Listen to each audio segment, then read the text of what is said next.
ಎಲ್ಲಿವರೆಗೂ ಹೋರಾಟ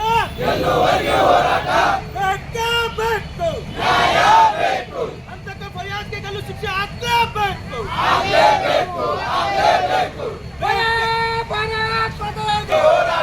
ಅಂತಕ ಫಯಾಜ್ನನ್ನು ಹತ್ಯೆ ಮಾಡಲೇಬೇಕು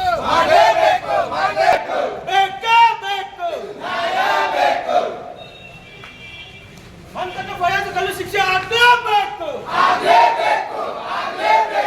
ಅಂತಕ ಫಯಾಜ್ಗೆ ಗಲ್ಲು ಶಿಕ್ಷೆ ಆಗಲೇಬೇಕು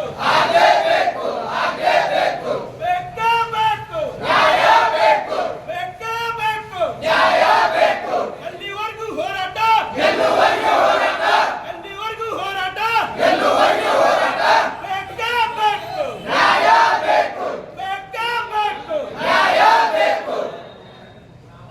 बोलो भारत माता की जय बोलो भारत माता की जय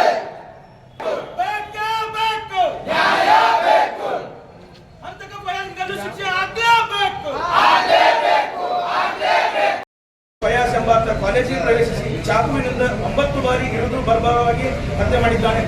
ಕಾಲೇಜಿನ ಒಳಗೆ ಬಂದ ವಿದ್ಯಾರ್ಥಿಯನ್ನು ಹತ್ಯೆ ಮಾಡಲು ಸಾಧ್ಯವಾಗಿರಬೇಕಾದರೆ ಕೊಲೆಗಾರನಿಗೆ ಕಾನೂನಿನ ಯಾವುದೇ ಭಯವೂ ಇಲ್ಲದೆ ರಾಜಾರೋಷ ಕೃತ್ಯ ಮಾಡುವ ಸ್ಥಿತಿ ನಿರ್ಮಾಣವಾಗಿದೆ ಎಂದರೆ ನಮ್ಮ ರಾಜ್ಯದಲ್ಲಿ ಕಾನೂನು ಸುವ್ಯವಸ್ಥೆ ಎಷ್ಟು ಕುಸಿದು ಹೋಗಿದೆ ಎಂಬುದು ಸ್ಪಷ್ಟವಾಗಿ ತಿಳಿಯುವಂತಾಗಿದೆ.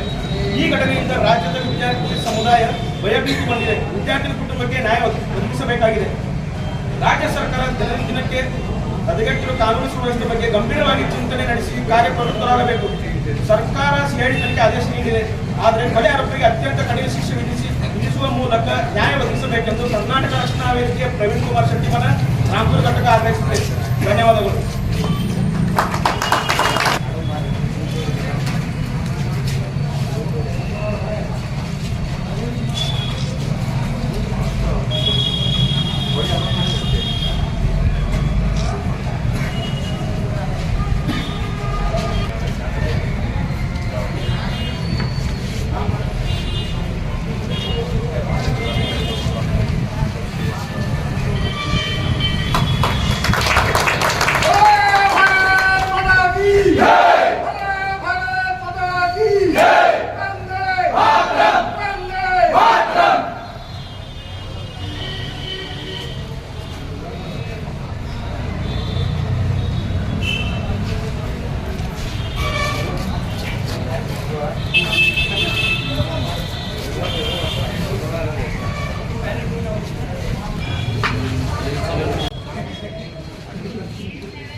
ಸರ್, ತಡವಾಗಿ ಯಾಕೆ ಮನವಿ ನೀಡಿದ್ರಿ?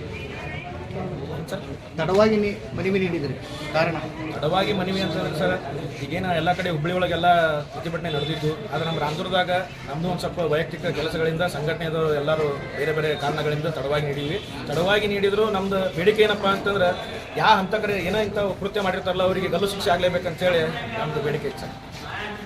ಲಾಸ್ಟ್ ಮಾರ್ಚ್ನಲ್ಲಿ ತುಮಕೂರಿನಲ್ಲಿ ಒಂದು ಉತ್ಸಾಹ ಎಂಬ ಪೆಟ್ರೋಲ್ ಹಾಕಿ ಸುಟ್ಟಿದ್ರು. ಅವಾಗ ಯಾಕೆ ಪ್ರತಿಭಟನೆ ಮಾಡಲಿಲ್ಲ?